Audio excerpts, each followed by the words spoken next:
What's up? Hi there. Welcome to the Rockerness Podcast, where every damn week we sit down with a super cool musician and chat about how they got started in music. I mean, all the way back, and they play us one of the first songs they ever wrote. And then we talk about the journey forward. We're your hosts. I'm Rose Sean. I'm Terence LeClaire. And I'm Tony Tancredi. This week's guest is a singer, songwriter, and multi-instrumentalist from San Clemente, California. She opened up for the Magnetic Fields when she was just 14 years old after one-upping them with 70 love songs to their 69. In 2021, she released her debut album featuring a duet with Rufus Wainwright. Get it. I'm talking about Baroque pop artist Gal Musette, the not-so-secret alias of the lovely and ethereal Grace Freeman. We chat about how the heck you even write 70 love songs, the evolution of her approach to lyric writing, and singing in French. And trust me, you want to hear these live performances. They are electric. Et maintenant, notre conversation avec Gal Musette.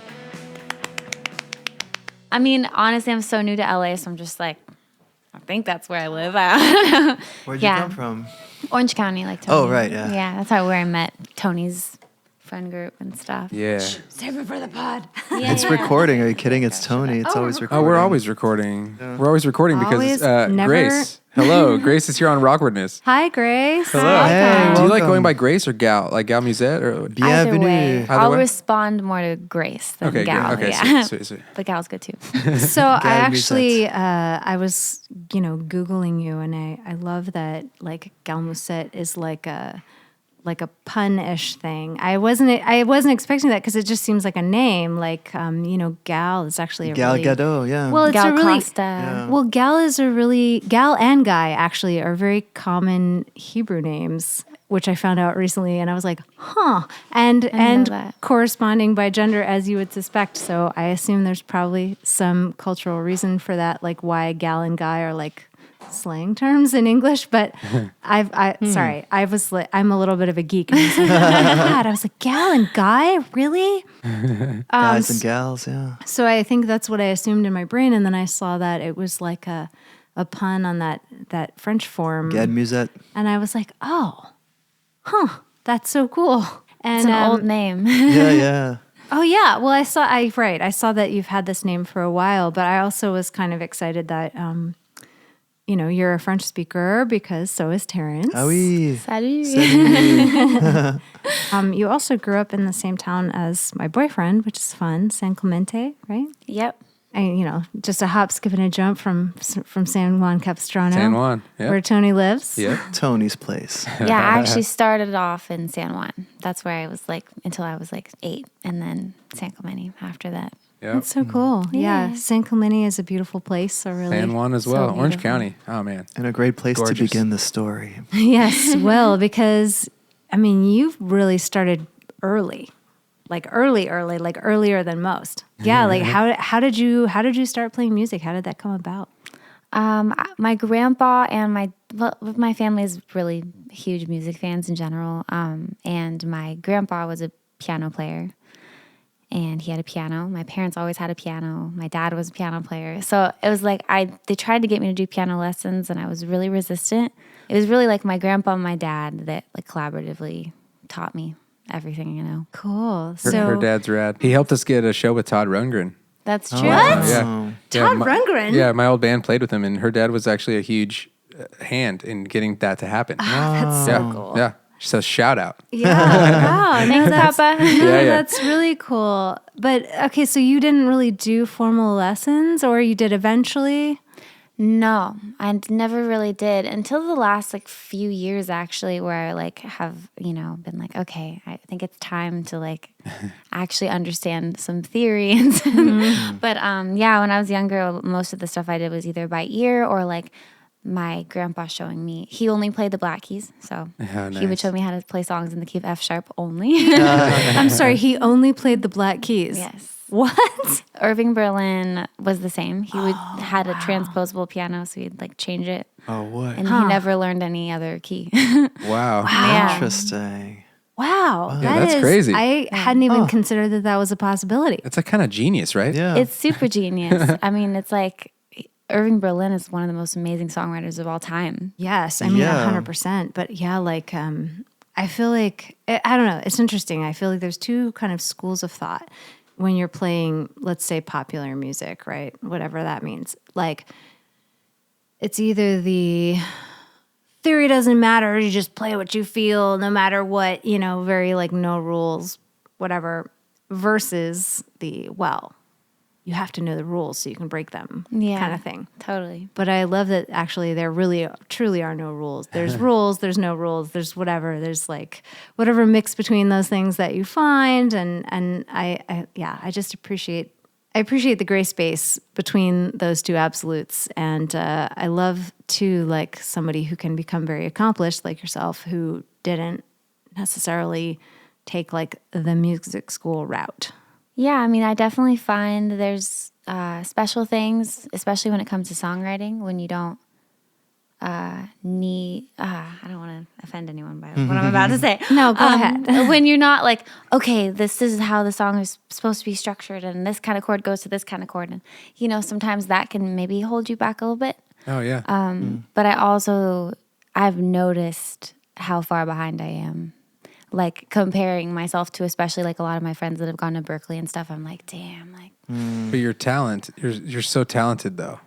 It's crazy that you don't have like the formal training, but you can still do the same things they can. I've heard you sing in French when you were like 14 years old. No. I'm serious. It was amazing. Oh, thanks, Tony. But I can identify with that feeling of being behind, because I think I really suffered under this illusion for a long time that like, I still do. but that you have to know the theory and that you have to be that kind of musician to like be good. And I think that's actually bullshit, but it's hard not to buy into that, because I don't know why. It just feels like, well, yeah, like I would just be so much better at writing songs if I like knew the Mixolydian mode or whatever. Yeah. It's interesting because I mean, like, one requires you to use your intuition more. Like, I guess if you have all the pieces, you're not guessing so much. You're more just like, oh, it's this formula, it's this equation, versus like finding your own way. And the listener, won't necessarily know how you got there, but they'll feel it. Yeah. Right? So there's kind of something beautiful about that. I mean, Jimi Hendrix is proof of that.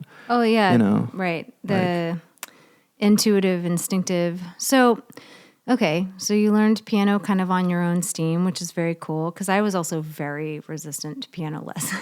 Everybody was. Much Like, to my it's too much regret. work. Much to my regret now. But it's like the stuff. It's the whole process of it. Like, the stuff learning things the is stuff they want you to boring. do. Oh, yeah. You're like, Yeah. ugh. Like, you could be learning anything, and it's like, you're going to learn how to ride dragons today. It's like, ugh, what time? 5? Okay, I'm going to be late. No, just, I think rudiments of anything are like a little boring. So even if that is the right way to learn, it's like, oh, yeah, but like, Yeah. I do regret not doing them though. Like in retrospect, there's like a lot of value to like the way that I feel like the way I discovered melody was really fun to do by ear, but with like soloing now and being like trying to be a professional musician, like Okay. having the technique, Yeah. I wish I had that in my hands like already. yeah. So did you start playing guitar around the same time, or did that come a little bit later?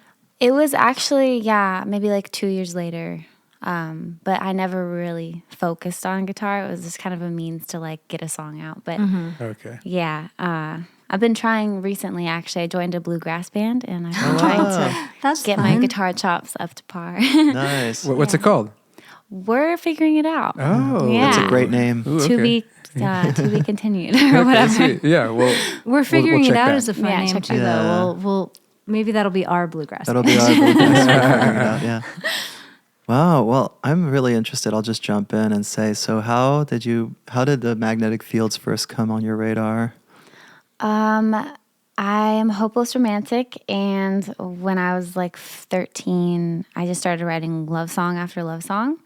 And at a certain point, it was like, okay, we're like halfway to 70 love songs because, the Magnetic Fields record, Yeah. 69 love songs, which at the time I was 14, didn't get the reference. But yeah. So yeah, we just kind of thought, me and Brent, who were in Gal Musette, Brent was originally in Gal Musette with me. the Shout out guitar- Brent. Shout out Brent. Hi. Wait, is that the Brent I know? Brent Sampson. Yeah, the bubbliest, nicest person on the planet. Oh shit. Yeah. Aw, All right. what a nice it's guy. it's so funny. There's so many Orange County connections that I'm like, oh. Yeah, it's just a big web. Yeah. Totally. It's a big web. The music world is so small. I It's thought, so small. oh my God, it's crazy. Even up to the big levels. You know what I mean? No, It's just like you start seeing like, oh wow, all these people know the same people. No, truly. And I mean, even if you listen to the podcast, The Writer Is, with, what's his name? Ross. I can't think of his last name. Geller. Yes, Geller. No. But all of his guests are these like very big commercial songwriters, and they're still talking about like the same circle of people. Yeah. It's really interesting how it's all these like little spheres. Yeah. It's a circle of fifths. Nice one, Terrence. There we go. Hey. Nice one, Terrence. Little theory joke. That's why he's got the dad joke mug. Dad joke mug. Yeah. So you were writing love songs, and then Brent tipped you off as to magnetic fields, or no, there was something about Brent. Yeah. Well, Brent Rewind and I, the tape. Brent and I were in the band Yes. together, and he was my guitar teacher at the time, I guess. And yes, I had a teacher. I wouldn't call it necessarily a formal kind of lesson with Brent, but basically he would listen to all my songs. He was very, very supportive. He would jam with me. He basically he gave me like a reason to keep writing music. That's so rad. A lot of the time. Yeah. So he was like my cheerleader, and I'm really grateful for that. We were recording these songs, a bunch of love songs. We got pretty far in and just decided to record 70. And then that kind of That's became like our amazing. way to That's so many. I know. attract attention from the magnetic fields and then ultimately open for them. It's really sweet. I like that you stopped. Rose was just taking a picture. There's a lot of behind the scenes stuff happening beyond the ears, listeners. Yeah, no, that's really beautiful and amazing, and that's so prolific. Like I know, at that age, writing songs, just even like 10, or you think like an album, it's like maybe 14 songs, but like that's like 6 times that. Yeah, 70? They weren't real songs though. Was your intention to catch the magnetic field's attention, or did it just become a thing where you're like, oh well, we have so many, we're getting close to 69? Or It was definitely like, okay, well now that we're here, let's make it happen. See it through. Yeah. It was a goal. Yeah. But I mean, I was, especially at the time, I'm still a huge fan, but at the time, Stephen Merritt was just like, my God, like I thought he was the best songwriter ever. I wanted to copy everything he did, So like anything where I could even just cross paths with him, go to a show was incredible. Opening for him was, Wow. total trip. wow, It was awesome. You know, Wow, what an interesting meet your heroes moment. I know, right? Yeah. it's pretty amazing because this show's about how everyone starts somewhere, and you definitely started with a bang. Yeah, really. I mean, you basically started with opening for the magnetic fields. That's kind of huge. Yeah, and I do think that in some ways, like maybe I'm very grateful for the experience, but I think, and maybe I got a little cocky or something, and like not like I'm the shit, but just like it's just gonna keep being this easy, and it's not the music industry. No. No. Yeah, so I think I kind of had a little bit of like Yeah, realization. Yeah. Yeah. Well, that is the weird thing about this is maybe a little pre the idea of being viral or something, but I think that it's very prevalent now where somebody gets some weird blow up on TikTok or something, and they think this is it. Yeah. I've made it. And we kind of talked about this with a different guest where it's well, what does it mean to make it? Yeah, there's so many definitions. How long did you make it for? I mean, the idea of making it really depends on what your goals are, right? And I mean, it's still I think by any metric, opening for the magnetic fields at 14 is making it. But then it's how do I sustain a music career? Yeah.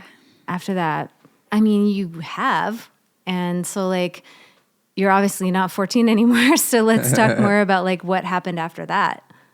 Yeah. As I said, after that, I think I was very shy and very in my head in high school, and kind of just I was still writing music, but I didn't have any, I wasn't motivated to do the social media thing or the, We all hate it. I was the worst at it. So I kind of just like dropped off the face of the planet. I kept playing with like my band, the Moon Police, which was with Brent. Yeah. God, I love that name. I saw so many shows. Moon Police. So good. Wow. Really fun with my best friend Sasha, who we're still like extremely tight. Yeah. She's incredibly talented. She's like she's got like a very powerhouse voice. Yes. Yeah. I just remembered I recorded you guys in my old house in Capo. You did. Holy crap. Yeah, I remember that too. Whoa. Wait, was that for your No, not for Tonality Magazine. not for That was Tonality. just because they wanted to record some songs. And I'm like, I've always loved Grace's voice. So I'm like, I'm so down. Brent was telling me, I'm like, I'm down. I'll do it for free. Like, or like whatever needs to happen. And then I met Sasha and I'm like, she's amazing too. So I was like really excited to be a part of it. Wow. That was- Okay. yeah. So the band was you and Sasha and Brent? And Doug, who's quite a character. He is such a character. Yeah. Have you seen Back to the Future? Yes.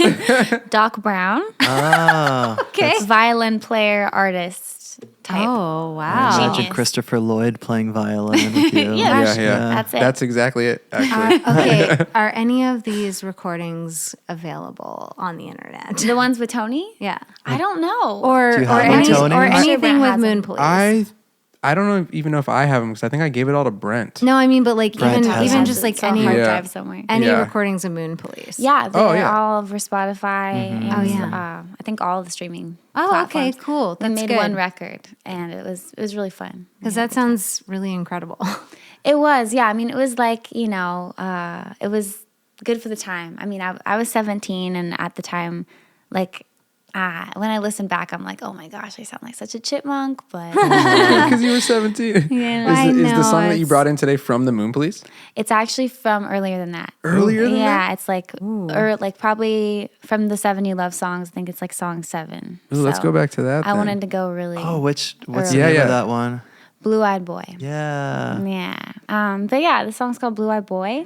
I kind of just this morning was messing around in this tuning, which is the G tuning. She taught me that earlier. Open G. Nice. Oh, open G. Yeah. Yeah, it's like my new favorite way to play guitar because it's actually way easier than playing standard. So yeah, the song's called Blue Eyed Boy.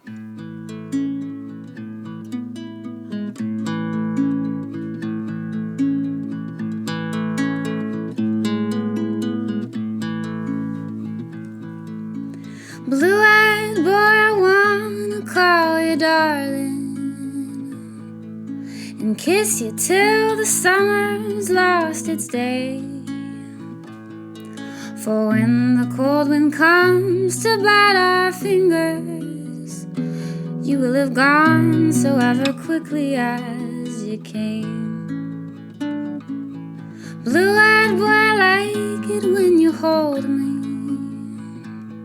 but I wouldn't think to try and hold you back. For I know you'll make it goodbyes with the summer, but with one lonesome winter's passing, you'll be back. Blue-eyed boy, forget about tomorrow and remember the love we have seen. Blue-eyed boy, you'll go where you'll go, but don't you go and forget about me. Yeah. It's Oh, it's beautiful. Wait, so who's the blue-eyed boy? Is it Brent or not? It's not Yeah. Oliver. It was definitely Brent. Big time. That's really sweet. Yeah. Gosh. And so you had it you like wrote it in standard tuning and just kind of like shifted it just recently. So. Yeah, actually, I used to only play ukulele. I was like super stubborn and like no drums allowed, no bass allowed, only ukulele and piano. Yes. Yeah, very I love it. different Respect. now. Yeah. But Purist. yes. I mean, yeah, I think Stephen Merritt would definitely approve. Yeah. Yeah. So was the whole 70s songs, I mean, you said some of them weren't even songs, but like that felt like an entire song. Oh, thank you. I mean, like, I feel like at the time I was a little lazy and just like, got a verse, got a chorus, we're good. Right now, let's move on. Next song. Yeah. We can just That's awesome. we can just repeat I think the that's verse. totally okay. It's funny, like They yeah, were would- short. People would listen to that on repeat. yeah. But also, like, yeah, like how many people are gonna listen through 70 full songs? Like, No, they're exactly. all 4 minutes. Yikes! I think it was just like at the time, I was, like I said, I was really shy and I didn't have friends. And like, but I mean, it's just music was like my life. And so it was like, I was kind of addicted to songwriting and like, it was like my way to cope emotionally. Yeah. But yeah, as I said, it wasn't complete songs. So it doesn't really count. It was probably more like 12 real songs out of the 70, something like that. I mean, I feel like it still counts. I think partial songs still count. Oh, yeah, I mean, totally. especially if they're as catchy as that one. But But like about songwriting, what's really impressive is writing all those lyrics. Where did the inspiration for like just kind of like getting down? Did you write poetry and stuff, or did you write lots of words just independently for music? Yeah, I mean, I especially during that time, I was obsessed with words. Like I would like find a word like sapphire or like I don't know, just like random words. And this wasn't even about what the meaning of the song was. It was just like I want to fit these like special words into it. Oh, that's Yeah. awesome. Yeah. And now I see lyrics so differently. That's like I'm a lot more like journaling, getting something out that I maybe can't say any other place. Interesting. So yeah. Is that more rewarding, the journal approach to lyric writing, or how it was before? What do you think? I don't know. I think they're both. I think melody is enough. At least for me, it feels like enough of expression to release some of that inner turmoil or whatever it is. I do think though, yeah, like expressing yourself the right way in lyrics is great for you, but it's also I think a lot better for the audience. Like for the people listening, they can feel like heard and resonate more Yeah. if you're clear. Oh, that's interesting. The more you show, the more they see themselves. Yeah. Aw. I mean, yeah. I love that. interesting. Does that factor in at all to your sort of like to? I mean, because you sing in English and French, so do you? What does it mean to you to write in French? I know, and also, how come you speak French? Like, yeah, tell us about the French. Yeah. I'll tell you. Dis-nous, s'il vous plaît. My mom is a French professor. She's like, we actually don't have much French blood at all. We probably have like 5% or something like that. But my mom was just like a geek about the language. And so she went to France. She moved there when she was my age and studied. And like, she's got this natural talent for picking up language. Her ears are crazy. And so when she moved there, like French people thought she was French because her accent was just so perfect. Oh, wow. Yeah, spot on. Yeah. And so she obviously became a teacher and then raised us speaking French. And we went to this French immersion school that she taught at. Oh, cool. So from like a really young age, my sister Ginger and I were just surrounded by like French culture and basically believed we were French without like realizing like, oh, we're just like kind of imposters. But Well, you seem very French. Yeah, it's working. Ça marche. Ouais. yeah, it's like I don't know. I love the language and I want to respect it, you know. But at the same time, I don't want to fake that I'm something I'm not. I don't know. So anyway, It's interesting about like that whole concept of fake this, that. It's like you kind of become like we're always evolving, and so I really feel like it's just things might seem like when you're finding who you feel like you are, it might seem like fake first, but it's really just getting rid of these beliefs of just kind of like, oh, I'm this or I'm not this, or I'm, because it's more just like your essence kind of coming through. Well, you know? also, like, I mean, your mom actually lived there. Yeah. I mean, that's, Yeah. Because it's I like, mean, how where do you else draw the learn a line of language? like how French somebody is, I think we were kind of talking about this earlier, about this idea Yeah. of like past lives and Oh, like yeah. things that attract us that don't necessarily make any sense. It's like, well, why did your mom want to learn French so bad? Like, I don't know. something pulled her there, something Yeah. drew her there. And I think that's kind of interesting too, like what? And I don't want to speak for France, but like Please. I feel The like entire country. the people who love it are like the people who I feel should get to be like, yeah, I love France, so I'm an honorary French person. You know what I mean? Yeah, Please yeah. speak for France. I would like you to speak on behalf of the on entire... behalf of France, I'll call Macron. I'll be like, hey, I got this. This is a good segue to Je vois le ciel.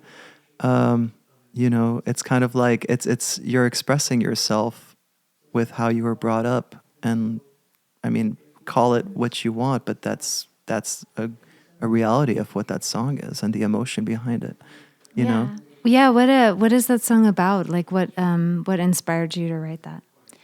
I wrote it actually maybe 5 years ago or something. It's been a while. And it's weird how it kind of aligns with a lot of the themes of my album coming out. But yeah, it's a song about monotony and kind of going out in the world and not really enjoying anything because you're alone and things aren't as beautiful when you don't have someone to share it with. Oh, Yeah, it's kind of sad. Wow. that's like there's like a haiku or something No, that's like sorry, that just I saw a beautiful butterfly and I wanted to say look, but no one was around or something like that. Yeah. no, That's actually, exactly you the kind of vibe. just blew my mind on two levels. First of all, I just started learning French earlier this year, and so I don't know very much. But one of the things I enjoyed about that song is because you were, saying like days of the week and months and things. Yeah. It was like a lot that I could actually understand Yeah. because pieces of like elementary French, and I was like, oh, this is great. Like I understand pieces of this, but also I had the experience of, I was learning French because I was going to France, and I had the experience being there of being like, wow, I'm seeing so much that I wish I was sharing with somebody. And so like realizing that song is about that just kind of made my head explode. Oh, I love that. That is so cool. Yeah, no, that is actually so extra meaningful to me. Wow. It's actually probably Yeah. a pretty good song to like read the lyrics of because I am not like by any means a whiz at the grammar and all that stuff, So it's simple. It's at a simple level for reading lyrics. That I actually really loved that about it because it felt like accessible to me. Like again, like I didn't understand all of it, but it still felt like, oh, like I can like hear this and enjoy it, even though I don't know 100% what she's saying. And That's awesome. it just it made me feel like maybe my French podcast lessons are like getting me somewhere. Which podcast do you listen to? Coffee Break French. Okay, I've listened to that one. No, before. it's, you know what? It's really good. And all the episodes are super old. I think they were released in like 2008. But honestly, they're so good. And the fact that they're made by English speakers, I think is, helpful Yeah. to English speakers. But also the guy has this really like Glaswegian accent, which is cute. And I really enjoy it. But yeah, so writing lyrics, like getting back to it, I think that was another big tangent. Apologies for that. Sorry. Like, no, that was mine. Because it was your question. Because like writing lyrics, is it different kind of like writing in French than English for you? What feels, Yeah. I feel like I haven't written many songs in French actually, but the few that I have tend to be a lot more dramatic because it's like there's this freedom of like most people I know won't be able to understand what I'm saying, so I can be more angry, more bold. Love it. It's yeah. It was Beckett wrote in French. It wasn't his first language, but he wrote in French too.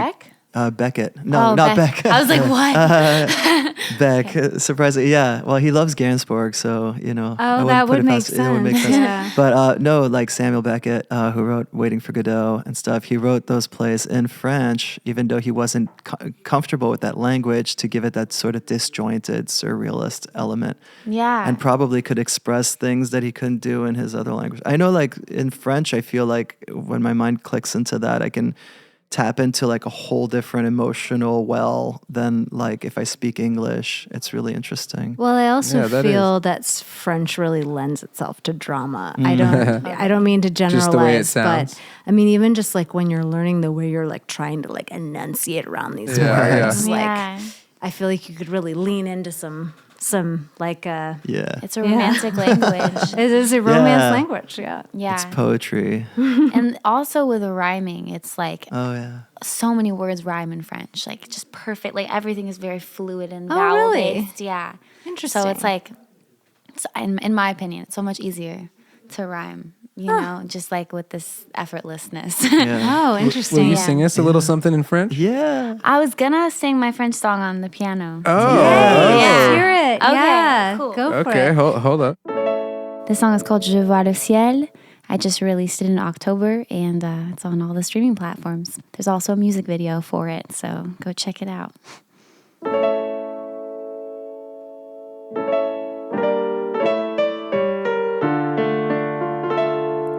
Lundi, mardi, tout de suite c'est dimanche. Lundi, mardi, il se répète pour toujours, toujours, jamais. Personne ne sait quand leur horloge s'arrêtera de tourner. Janvier, février, tout à coup c'est le printemps. L'été passe vite, parfois pas assez vite. Mercredi, jeudi, vendredi, samedi, dimanche, ça se répète toujours. Les 1000 matins que je passe toute seule, je vois le ciel passer de l'or au bleu. Je marche à pied, je vais partout, je vois le ciel, mais je m'en fous. J'entends un rossignol dehors, je ne sens rien que la douleur. Je n'ai personne pour partager, et maintenant je vois que le ciel ne signifie rien.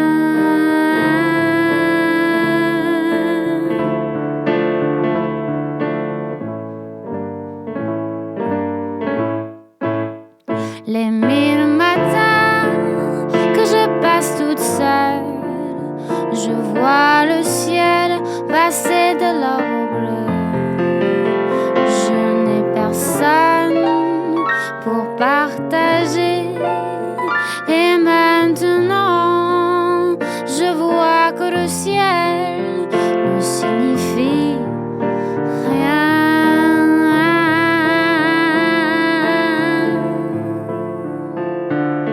Lundi, mardi, chaque matin je me lève et vois le ciel.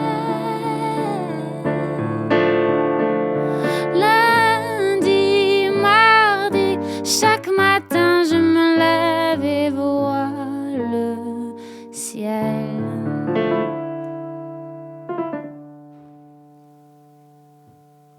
Bravo. Merci. Thank Beautiful. you, thank you, thank Yeah. you. Thanks. Love it. Thank you. That really was amazing. Oh, man. J'adore, oui. Ah, c'est bien. Yeah, but I love that song. I think it's so beautiful. Yeah, And it was a honestly, very beautiful song. Thank you. your Yeah. live rendition of it was extremely moving as well. I I know. wish all our listeners could have just been here in the room. Yeah, We it should really figure that out. fits in like the traditional chanson kind of like, you know, it's got that era feel to it of just like, I'm trying to think of like, I mean, Edith Piaf, but like kind of like, it's got that sort of like French like drama, like the chanson thing, like traditional French music, you know, which fits with Musette too, like the accordion kind of stuff, you know. Oh, right. Should Yeah. we explain Gal Musette? Yeah. Gal Musette. Yeah, I mean, he basically said it. It's like, I think it's like late 1890s to like early 1900s that this accordion-based kind of bar French music, waltzy stuff was coming out. Yeah, Musette's like a Gal Musette. setting, like, right? Is that it? Or like, yeah, on an accordion, or it's just the sound of it, or I don't know. I think the genre Gal Musette is like that kind of era of Yeah, music, yeah. but Musette, I think you're right, is like maybe a kind of dance. I probably should know more about this actually. Same. Yeah. Yikes. We'll of put it us. in show notes. Honestly, like this name came from me being an insecure 14-year-old and wanting to share my music online, but not wanting my friends to find out about it. Oh, so you can't use your real name. Yes. Yeah. And Yeah. then, magnetic fields found out about it. And everyone found out about it. I was gonna say it didn't stay a secret for long. Yeah. Because you're so talented. Thank you, Tony. I'm serious. Thank you. I appreciate it. I think it's interesting because when I was 14, there was no putting your music online. So, like, literally the secrecy aspect was totally possible. And I think that now that's, like, not really a thing because Putting music online back in the 90s was like taking your cassette tape and stringing it up, and then it was online. And then it was, Dad. it was on a line. Yeah. Are we there yet? That's interesting, though, that there was still some sense that you could possibly be anonymous. Like, if you just, like, had a like a nom de plume, or like, all right, now, like, now that I'm Gal Musette, like, no one will know it's me. And Yeah. it's like, that's not really how the internet works. Like, I mean, if anyone takes interest, which, like, again, like, if the magnetic fields were like, hey, by the way, you're cool, and then all of a sudden you're in the Google search. But I mean, how did that go? Like, did your schoolmates even know, or did they react to that in any way that you could detect? They like kind of came to like the first few shows and then disappeared off. We went our own ways, our own directions, What do you think that was about? I definitely was like, especially during that period of my life, I was kind of like a one person kind of person, and I would just focus on like, Yeah. at the time it was Brent was like my world. I was like, okay, he's the only person I care about. I don't need friends, which like, obviously in retrospect, I'm like, wow, that is not, how you should do things because I get that type of love, though. Are you I get it. are you a Capricorn?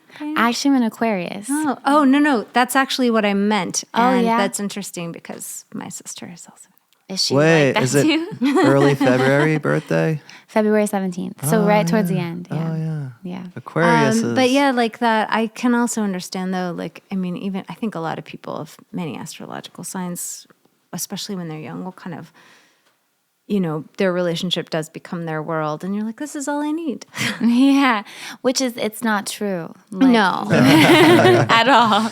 I feel like I've learned as I've grown that like there's a place to have certain kind of relationships for certain conversations or certain hobbies, or you just it's great to have a variety of people to like to discover different parts of yourself within, because with one person I think you can get a little bit lost and become like a little bit you can kind of morph into maybe what they think you are. Yeah, how they see you. Yeah. I mean, I just think like as a young person, it's a very easy pitfall, and it's also like something that probably, again, like lots of people do, where it's just like, this is sort of all I'm interested in right now because this is all brand new to me, and then you just kind of like Tunnel vision. yeah, you tunnel vision into this thing, and then as it ultimately does when you're like 14 or 15, it's like, oh, this is ending. Like, Oh, yeah, but I've been there. I think what is we've all my been life? there. Yeah. This is ending. What is my life? Or like, who am I? Who am I now? even? Yeah. Yeah.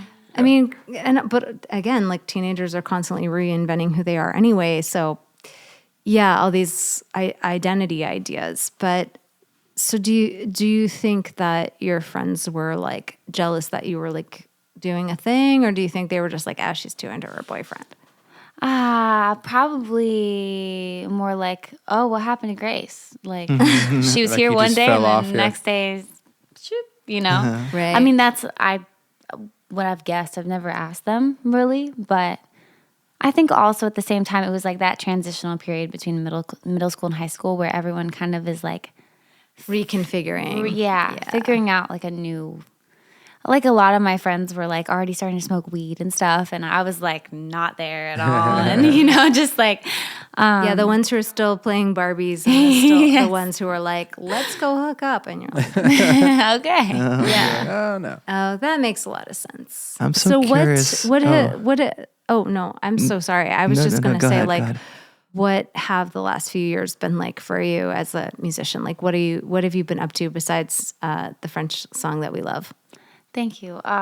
Yeah, the last few years have been amazing in music in particular. I met John O'Brien, who's my producer. Shout out. We talk about him a lot. Yeah, Yep. he's the bestest. Yeah.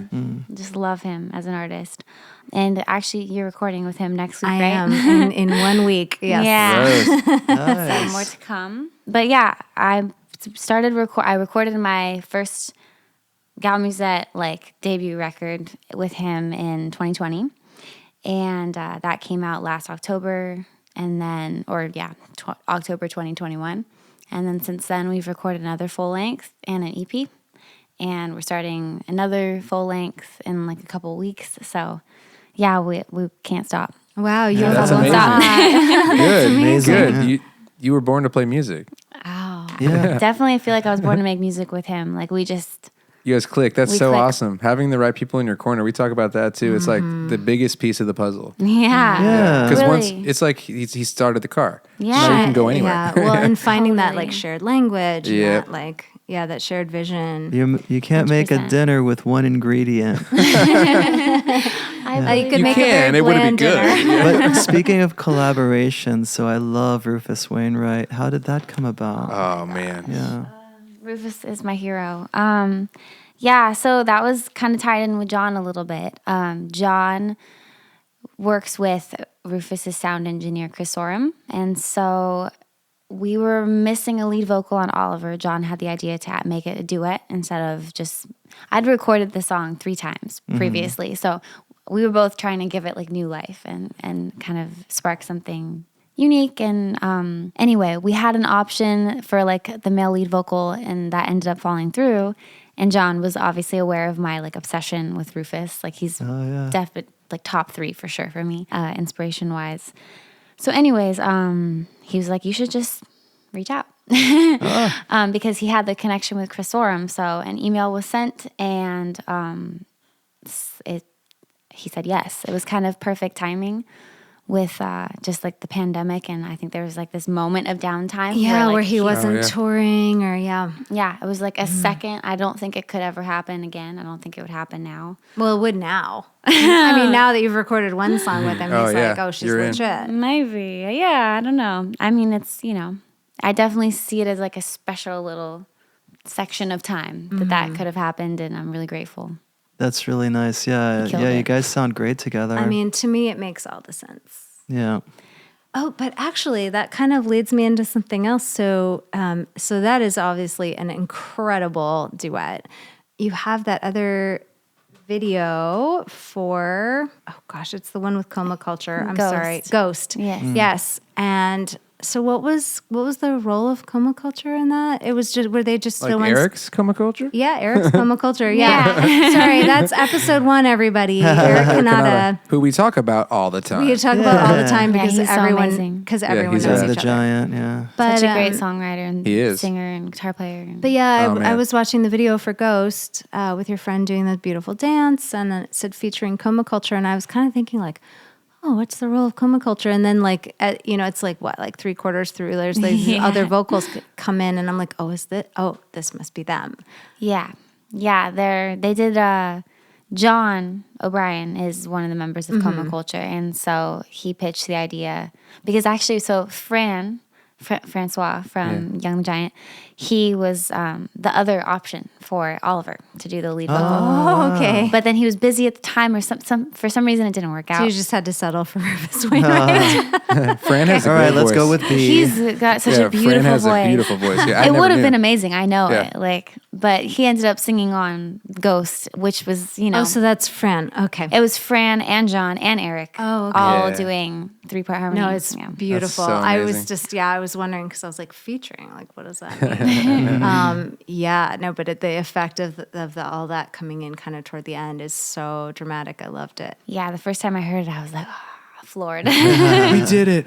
Yeah. Because with the remote, like it's everything is just sent in now. It's not like you're in this. Not everything. That's very German. But many things. A lot. Yeah. Oh, It's yeah. just sent in, so you're like hearing it the first time, like in your car, In the mix. Yeah. Yeah, it's like, okay. I know. Gosh, isn't that a difference from before where like if you had like a gang vocal, I mean you would all be doing it in the studio same room. together. Yeah. Yeah. Yeah. I mean, it's very powerful. I can only imagine what it would have been like to just like flick it on you in your car and be like, "Whoa, this is mine! Oh my god!" It sounds so good. Yeah. Yeah. The first time hearing Rufus on my song was probably the most like I know. intense moment of my life. Were you just like out of your body? dying, like goosebumps. heart palpitations? I was like really having like a hard time breathing and crying and just like because it was just like I've been listening to him since I was a baby, and then That's for so him to amazing. come in, it was just Wow. really trippy. And Congrats, though. Seriously, you deserve Thank it. you. Yeah. Thank you, Yeah. Tom. Yeah, I mean, and honestly, it feels like the most natural fit too. I mean, I read a thing online about like how that came about, but I was like, yeah, but like of course he wanted to sing on your song. Like why wouldn't he? It's like to me it just feels like right up his alley, and if he said no, then he would be an idiot. Sorry, Rufus, but you made the right choice. It definitely meant a lot that he was down because I would like to think he wouldn't sing on something he hated. You know? Yeah. I feel like at He this point, definitely. No, yeah. I'm 100% sure he wouldn't. Well, I mean, that's what's really amazing. You've gotten the nod from so many like deep cut like songwriters. I would say I mean, merit, right? Like, it's kind of super respected, not necessarily, got the Coldplay numbers, but like, you know what I mean? But like everyone knows I of beg to him. differ. Yeah, exactly. Yeah. Yeah. no, but the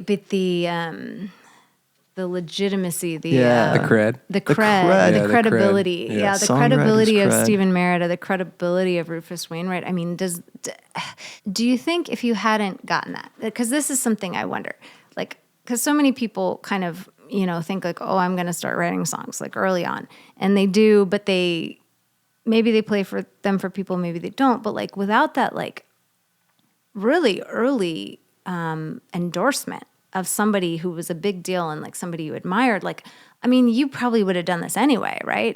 I have no clue. I mean, I think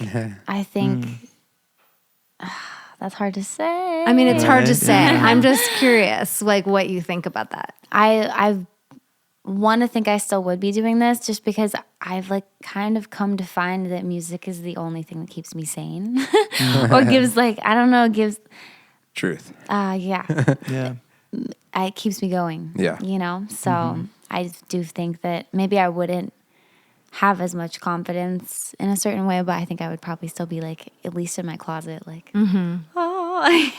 Yeah. doing my thing. Yeah. Well, we're grateful you're doing your thing. We're so Thank grateful you. you're doing your thing, and thank you for Yeah. doing it for us. Yes. Thank you so course. much So for being so amazing. amazing. Thank you so much, Grace. Thank you so much for having me. This Yes. is so wonderful talking to you. Like, Grace Freeman, Gal Musette. Check her out on all the platforms. Her voice gives me full body chills. Yeah. And that somehow at the same time feels like a warm blanket. It is that. Chilly and warm. Yeah. It's hard to believe she's from Orange County. She's like some pixie goddess from indie heaven. She's got 2 new singles out on Spotify, Moment and Plateau. So get over there and take a listen. She's also got a new side project. The bluegrass band you heard her mention, they're called Sweetheart and the Rodeo. You can follow them and Gal Musette on Instagram. You can follow us too on Insta, TikTok, and YouTube at Rockwardness. Pretty please give us a little like or subscribe wherever you listen to podcasts, and we sure would appreciate a rating and a review if you're enjoying what you're hearing. Merci beaucoup. À bientôt.